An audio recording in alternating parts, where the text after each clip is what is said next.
ഒരു പുരുഷായുസ് മുഴുവനും മക്കളെ വളർത്തിയെന്ന് അഭിമാനിക്കുന്ന എനിക്കും നിങ്ങൾക്കും ഇതുപോലെ ഒരു മകനെ സ്വീകരിക്കാൻ സംഭാവന ചെയ്യാൻ കഴിഞ്ഞിട്ടുണ്ടോ? ആദരവായ നബി മുഹമ്മദ് മുസ്തഫ സല്ലല്ലാഹു അലൈഹി വസല്ലമ തങ്ങൾ അണ്ടർലൈൻ ചെയ്യുകയാണ്. ഇബ്നു മാലിക് അശ്ശരി റളിയല്ലാഹു അൻഹു റിപ്പോർട്ട് ചെയ്യുകയാണ്.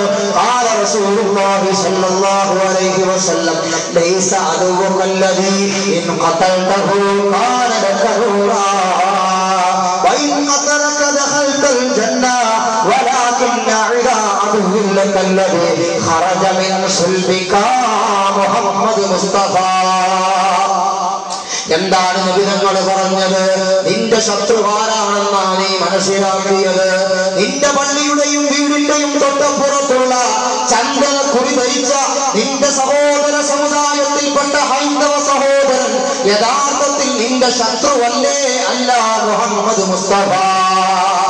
അതാ നിന്റെ വീടിന്റെ ചാരത്ത്, നിന്റെ ക്യാമ്പസിന്റെ ബെഞ്ചിന്, നിന്റെ സ്കൂളിന്റെ ബെഞ്ചിന്, നിന്റെ ചൊട്ടുചാരത്തിൽ നിന്ന് കുരിശുമാല ചാർത്തിയ ക്രൈസ്തവ സഹോദരൻ അവൻ നിന്റെ ശത്രുവല്ലടാ മുഹമ്മദ് മുസ്തഫ. ഹിന്ദുവും മുസൽമാനും ക്രിസ്ത്യനും യഹൂദനും ഒന്നുപോൽ മരുഭൂമിയിൽ എത്രയോ ദശാബ്ദമായി ചൊറ്റയും ക്ഷേമന്റെയും ചെമ്പരത്തിയും ചാര് പിച്ചകച്ചണ്ടിൽ ചേർത്ത മന്ദിരാങ്കണം പോലെ, ഒരു പൂവിന്റെ ഇതളുകൾ പോലെ, ഒരു തസ്ബീഹുമാലയുടെ മുത്തുമണികൾ പോലെ മതസൗഹാർദ്ദത്തിന്റെ ഈറ്റില്ലവും പോറ്റില്ലവുമായ പവിത്രമായ പാരമ്പര്യമുള്ള ഭാരതാംബയിലേക്ക് അല്ലാഹുവിന്റെ ഹബീബായ നബി തങ്ങൾ ഓർമ്മപ്പെടുത്തുകയാണ്. ഹൈന്ദവ സഹോദരൻ നിന്റെ ശത്രുവല്ല, ക്രൈസ്തവ സഹോദരൻ നിന്റെ ശത്രുവല്ല, ബുദ്ധമതക്കാരൻ, ജൈനമതക്കാരൻ, മതമുള്ളവരോ ഇല്ലാത്തവരോ നിന്റെ ശത്രുവല്ല.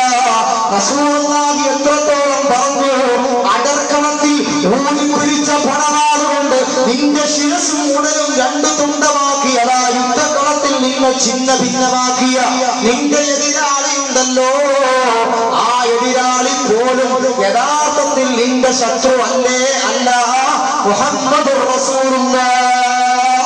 ലോകത്ത് സ്വർഗം പഠിപ്പിച്ച നേതാവ്, ലോകത്ത് നരകം പഠിപ്പിച്ച നേതാവ്, ലോകത്ത് നിന്റെ ശത്രുവാരാണ് മിത്രമാരാണ് അത് പഠിപ്പിച്ചു തന്ന നേതാവ് പറയുകയാണ്.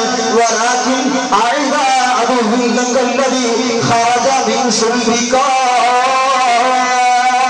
നീ ഏത് മകന് വേണ്ടിയാണോ അറേബ്യയിലെ അറബിയുടെ ആട്ടും തുപ്പും സഹിച്ചുകൊണ്ട് മാറാരോഗങ്ങൾ കളിമയായി നിന്റെ ഒരായുസ് മുഴുവനും നഷ്ടപ്പെടുത്തിയത്? ഏത് മകന് വേണ്ടിയാണോ നീ രോഗിയായത്? ഏത് മകന് വേണ്ടിയാണോ നീ അധ്വാനിച്ചത്? ഏത് മകന് വേണ്ടിയാണോ നീ സമ്പത്ത് ശേഖരിച്ചത്? ഏത് മകന് വേണ്ടിയാണോ പെങ്ങളെ നിന്റെ ജീവിതം നീ ഒഴിഞ്ഞു വെച്ചത്? ഏത് മകനെയാണോ നിന്റെ ഗർഭാശയത്തിൽ 10 മാസം നീ ചുമന്നുകൊണ്ട് നടന്നത്? ഏത് മകനെയാണോ ലോകത്ത് തുല്യതയില്ലാത്ത വേദനകൾ സമ്മാനിച്ചു നീ പ്രസവിച്ചത്? ആ നിന്റെ മകനുണ്ടല്ലോ, ആ നിന്റെ പൊന്നുമോനുണ്ടല്ലോ, ആ മകൻ നിന്റെ ശത്രുവായ അവനേക്കാൾ വലിയ ശത്രു ലോകത്ത് വരാനില്ലേ ഇല്ല. മുഹമ്മദ് റസൂലുള്ളാഹ് പടച്ചറപ്പ് കാക്കുമാറാകട്ടെ. അതുകൊണ്ടാണ് അല്ലാഹുവിന്റെ റസൂൽ പറഞ്ഞത്, ഓരോ മാതാപിതാക്കളും ദുആ ചെയ്യുന്ന കാലം വരാറുണ്ട്. വഅയ്യുറബ്ബിയ റജുലു ദർവ ഖൽബിൻ ഖൈറുൻ ലഹു മിൻ അയ്യുറബ്ബിയ വലദൻ ലഹു. ഓരോ മാതാപിതാക്കളും ദുആ ചെയ്യുന്ന കാലം വരാറുണ്ട്. എന്തെന്നറിയുമോ?